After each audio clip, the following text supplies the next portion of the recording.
성경으로 신앙 고백하겠습니다.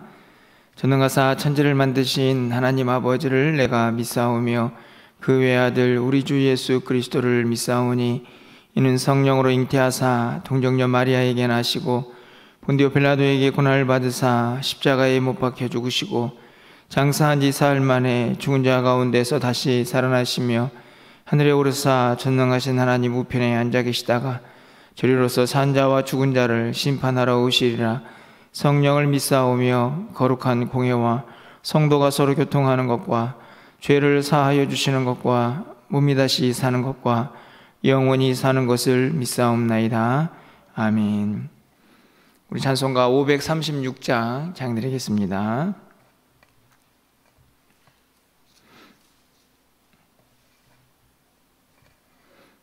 (536장입니다)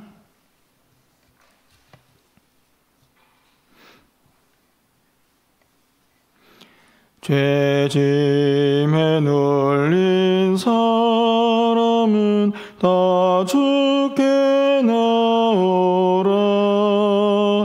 주 말씀을 지할 때에 곧 평안 얻으리. 의지하세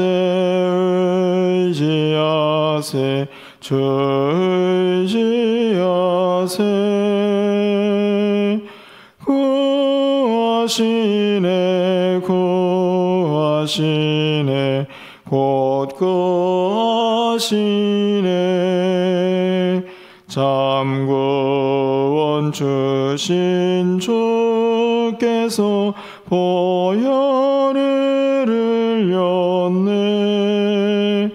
눈같이 이게 할 피에 온몸을 잠그세. 의지하세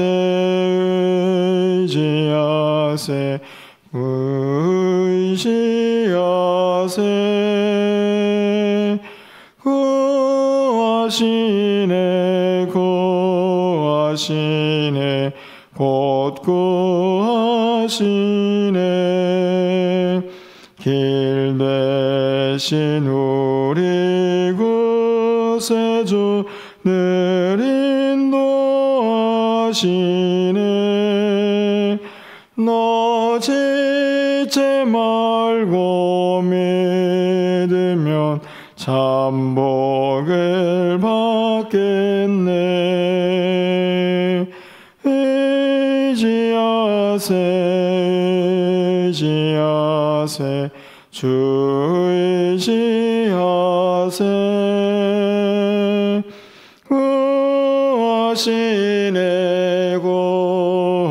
구하시네 곧 구하시네. 온 성도 하나 되어서 영광길 걸으면 한없는 은혜 받아서 영원히 누리리. 의지하세 주 의지하세.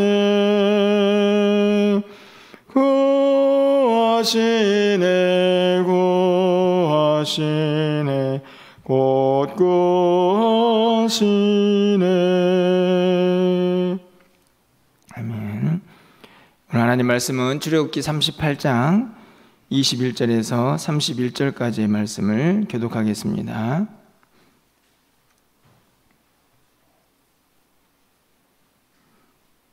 출애굽기 38장 21절에서 31절까지의 말씀을 한 절씩 교독하고 31절은 함께 읽겠습니다. 구약성경 142쪽에 있습니다. 성막 곧 증거막을 위하여 레위 사람이 쓴 재료의 물목은 제사장 아론 아들 이다말이 모세의 명령대로 계산하였으며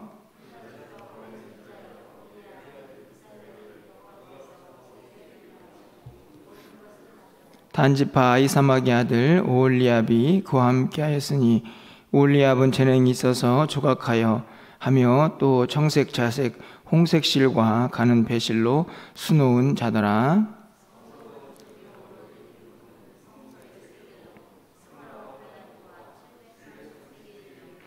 게스된 회중이 드린 은은 성소의 세겔로 100달란트와 1775세겔이니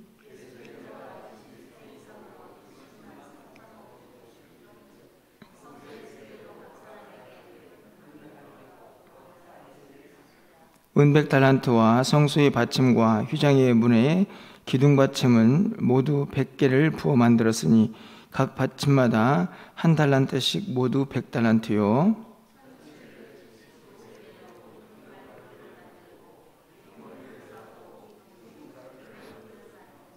드린 놋은 70달란트와 2400세겔이라.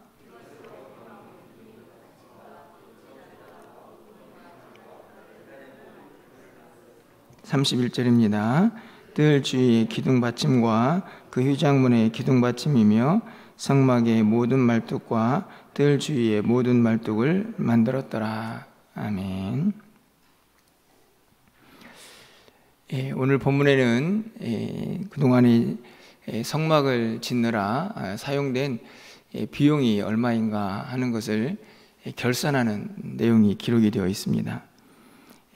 지금까지 지성소와 성소 그리고 성막들까지 다 만들어진 이후에 제사장 의복을 만들기 전에 이 그동안에 사용된 비용이 얼마나 들었나를 결산하면서 금과 은과 놋이 얼마 정도 들어갔나 하는 것을 기록을 하는데요.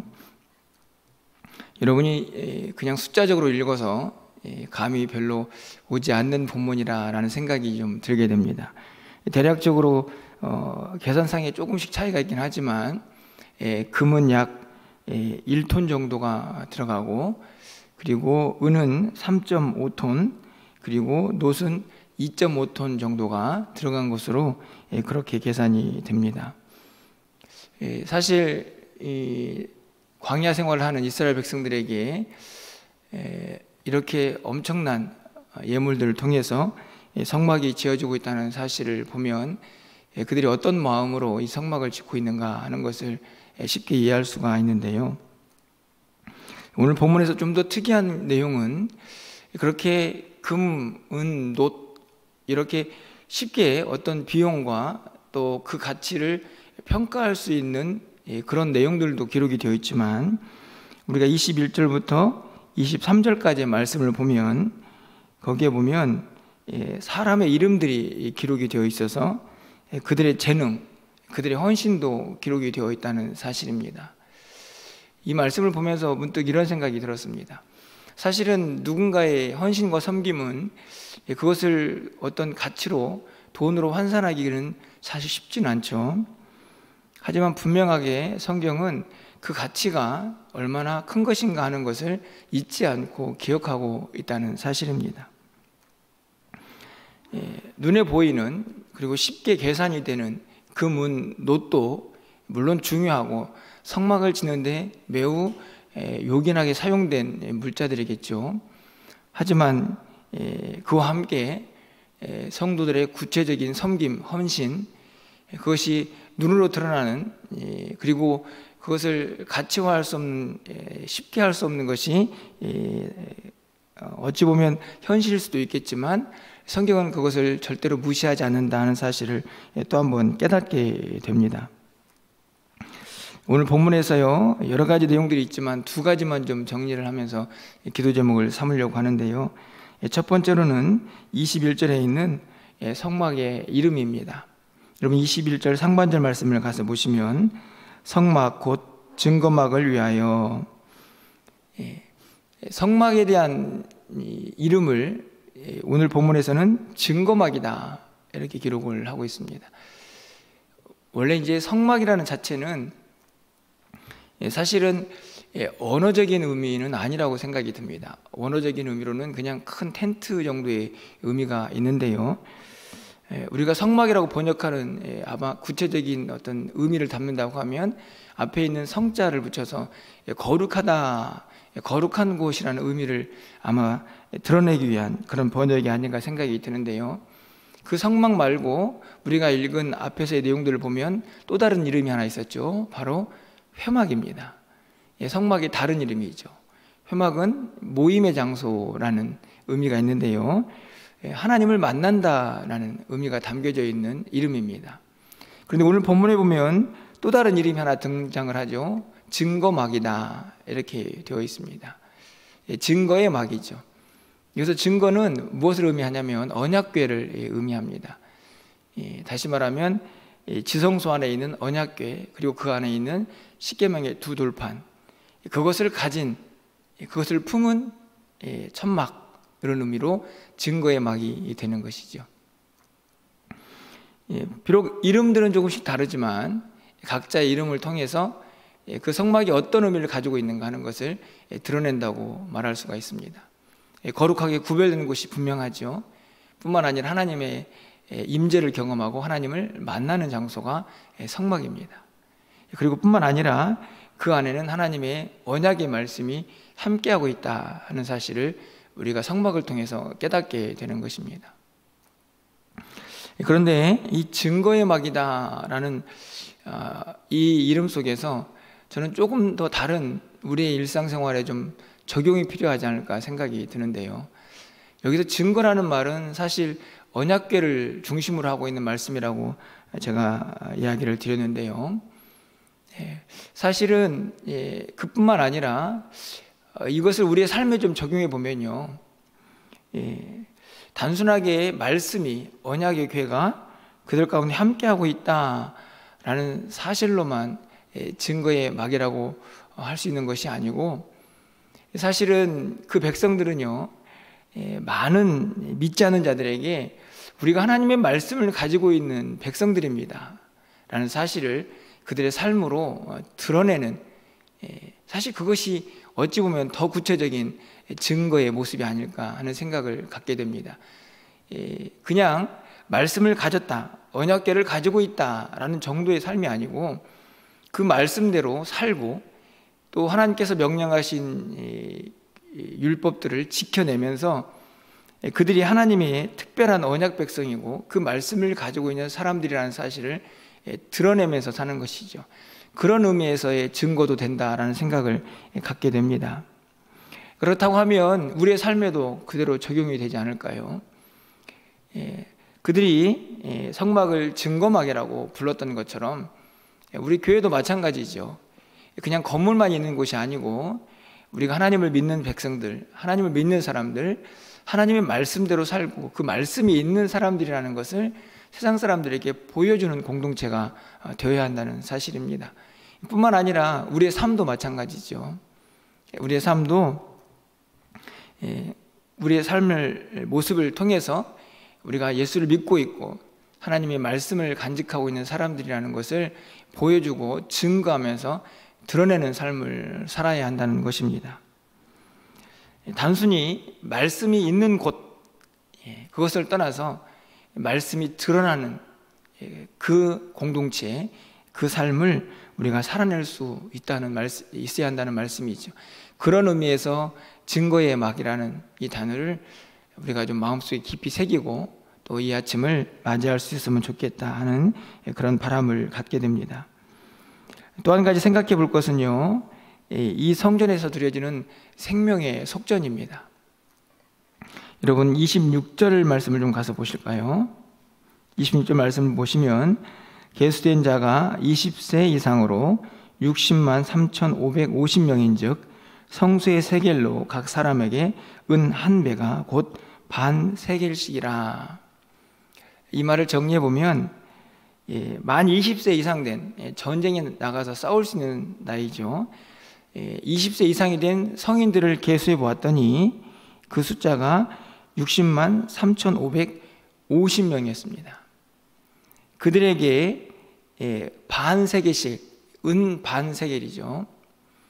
그것을 바치기 위해서 모아진 그 은의 뭐랄까요? 같이 중량을 설명하고 있는 것입니다.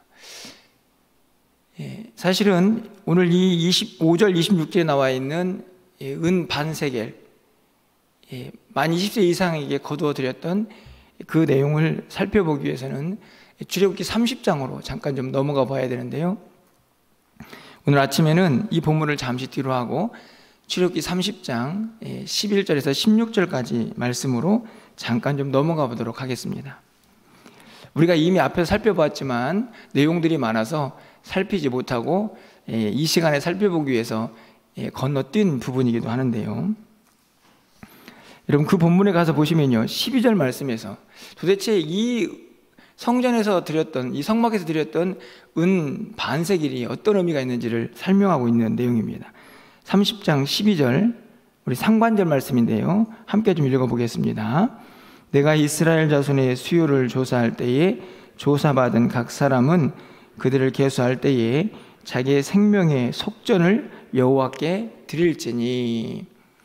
60만 지금 숫자가 오늘 본문에 보면 등장을 하지 않습니까? 60만 3,550명. 그들을 계수해서 생명의 속전을 받아라. 생명의 속전을 받아라. 그게 바로 은 반세겔입니다. 사실은 이 세겔이라는 단어가 좀 복잡합니다.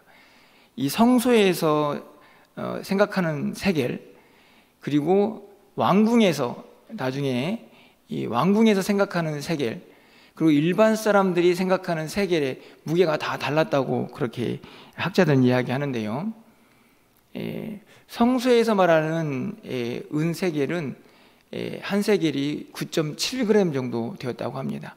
그러니까 반 정도가 되면 약 4.85 정도 되는 그램이라고 할 수 있는데요, 그 그램을 만 20세가 된 사람들은 다 의무적으로 성막을 위해서 바치도록 그렇게 되어 있습니다. 16절 말씀을 좀 가서 다시 보실까요? 출애굽기 30장 16절 말씀입니다. 그것이 어떻게 쓰였는지가 기록이 되어 있습니다. 함께 읽겠습니다. 너는 이스라엘 자손에게서 속전을 취하여 회막 봉사에 쓰라. 이것이 여호와 앞에서 이스라엘 자손이 기념이 되어서 너희의 생명을 대속하리라. 만 20세가 된 사람은 의무적으로 은 반세겔을 내야 했습니다. 그리고 그것이 생명의 속전이라는 이름으로 하나님께 드려졌죠.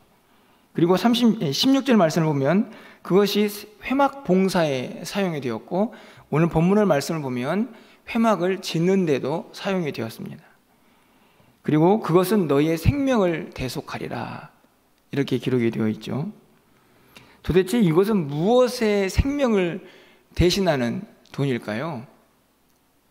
이것은 다른 것이 아니고요, 이 속전이라는 말은 덮다라는 히브리 언어를 가지고 있습니다. 다시 말하면 이 생명의 속전은 그들이 가지고 있는 모든 죄악들을 다 덮은 하나님의 은혜를 의미하는 단어입니다. 어떤 은혜일까요?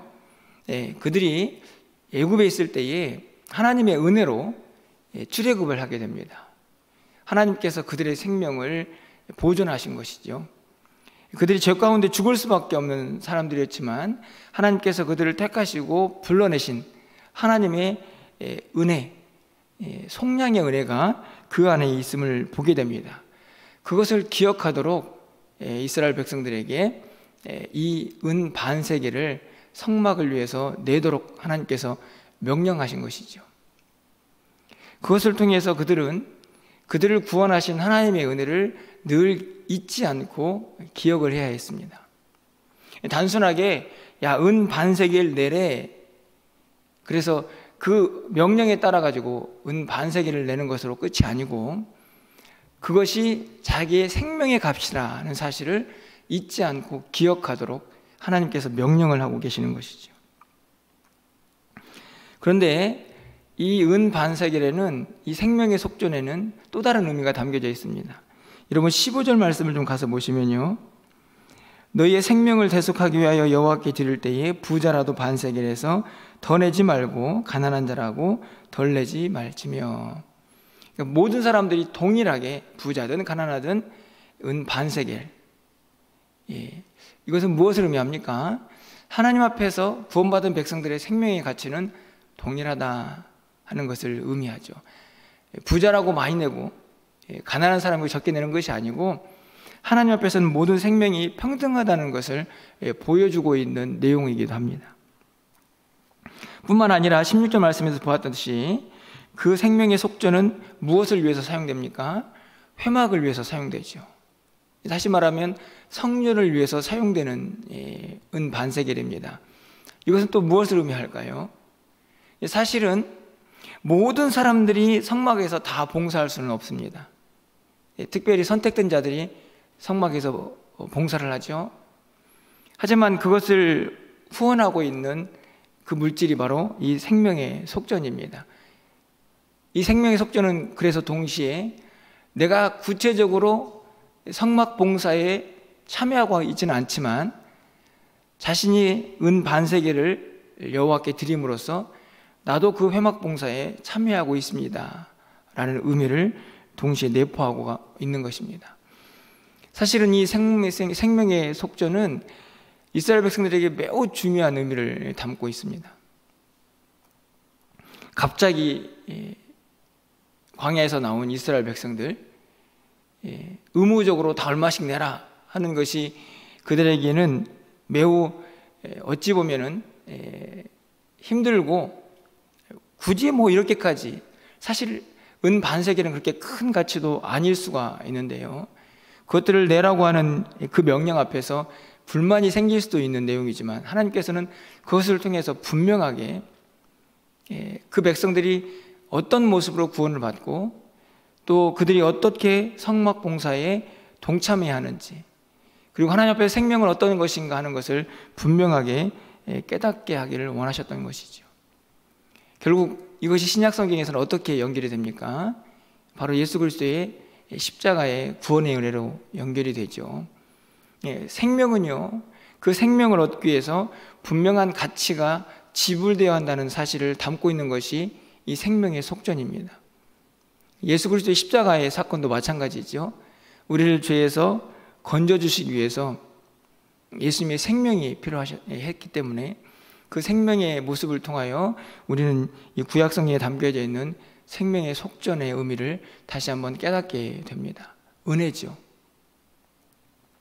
결국 궁극적으로 이스라엘 백성들이 광야에서 하나님의 명령대로 성막에 바쳤던 생명의 속전은 단순한 물질의 가치를 뛰어넘어서 그 안에 하나님의 은혜가 있음을 분명하게 우리에게 가르쳐주고 그 은혜가 십자가로 연결된다는 사실을 우리는 깨닫게 됩니다.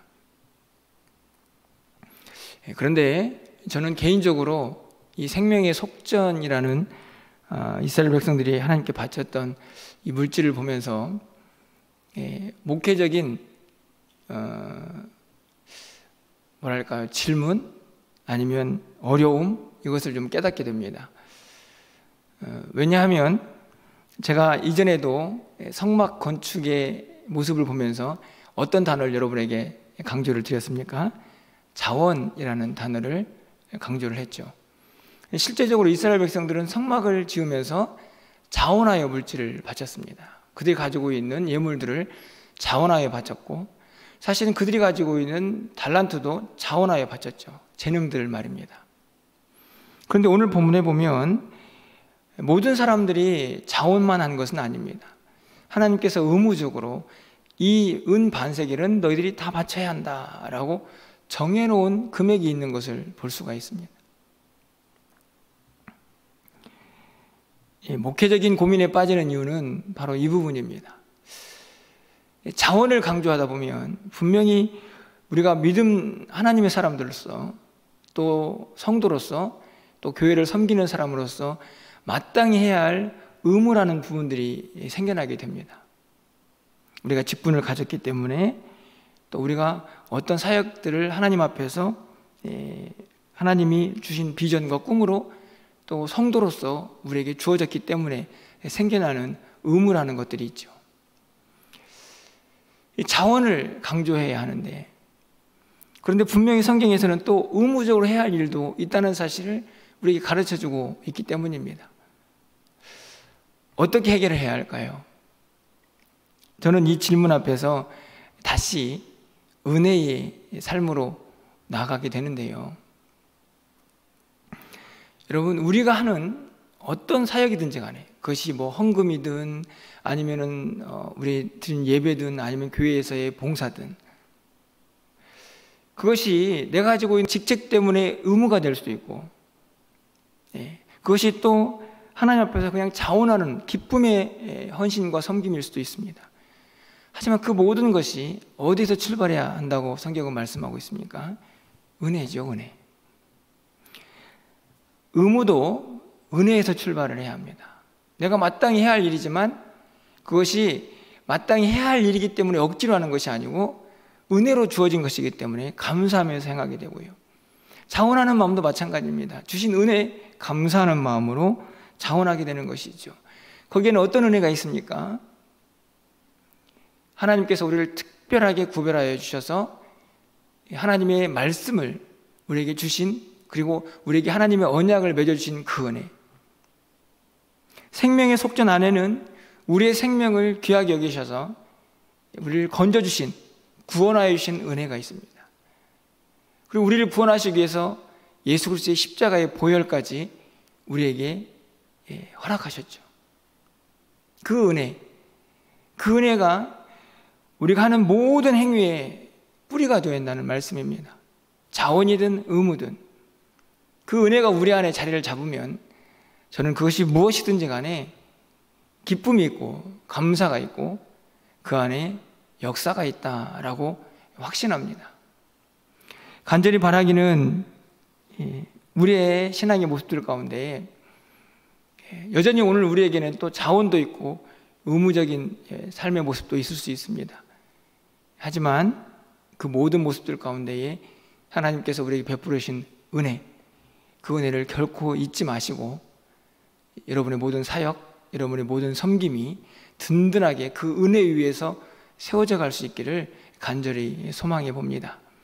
여러분의 오늘 기도의 시간도 그것이 의무이든 자원이든 은혜가 여러분 안에 있기를 소망하고, 여러분이 하고 있는 모든 사역들 안에도 그 은혜가 늘 함께하여서 하나님께서 우리의 약속하신 놀라운 이 은혜의 역사를 함께 경험하면서 기뻐할 수 있는 저 여러분의 삶이 되기를 주님의 이름으로 축원합니다.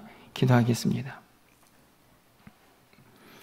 사랑의 하나님, 이스라엘 백성들에게 그들을 특별히 구별하시고 하나님의 언약을, 하나님의 말씀을 허락해 주심을 감사합니다.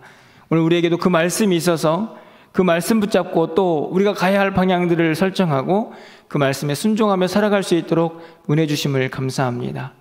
하나님, 우리에게 또 생명의 은혜를 주셔서 감사합니다. 예수 그리스도의 보혈의 은혜로 말미암아 죽을 수밖에 없는 우리들이 하나님의 구원을 받고 하나님의 영원한 생명을 얻을 수 있는 하나님의 사람들 될 수 있도록 은혜 베풀어 주심을 감사합니다. 우리가 해야 할 많은 일들이 있습니다. 그것이 때로는 자원하는 심령일 수도 있고 때로는 내가 맡고 있는 직책 때문에 의무감에 행하는 일일 수도 있겠습니다. 하지만 중요한 것은 그 모든 일들이 우리에게 주신 하나님의 그 은혜 아래에 있음을 우리가 믿고 그것을 신앙으로 고백하면서 감당할 수 있는 우리의 모든 사역과 섬김이 되기를 간절히 소망합니다. 사랑하는 성도들의 심령 가운데에 이 은혜가 넘쳐나게 하여 주시옵소서. 이 은혜를 통하여 우리의 모든 섬김과 예배와 우리의 모든 헌신들이 그 은혜 위에 든든히 세워져 갈 수 있도록 주께서 역사하여 주시옵소서. 오늘도 그 은혜 의지하며 기도합니다. 하나님, 사랑하는 성도들의 기도를 들어응답하여 주시고 각자의 삶의 영역 가운데에 그 은혜의 충만하신 역사가 차고 넘칠 수 있도록 주께서 인도하여 주시옵소서. 오늘도 저녁에 있을 수요 예배 가운데 함께 하셔서 은혜 충만한 시간 되게 하시고 말씀의 은혜가 넘치는 귀한 시간이 되게 하여 주시옵소서.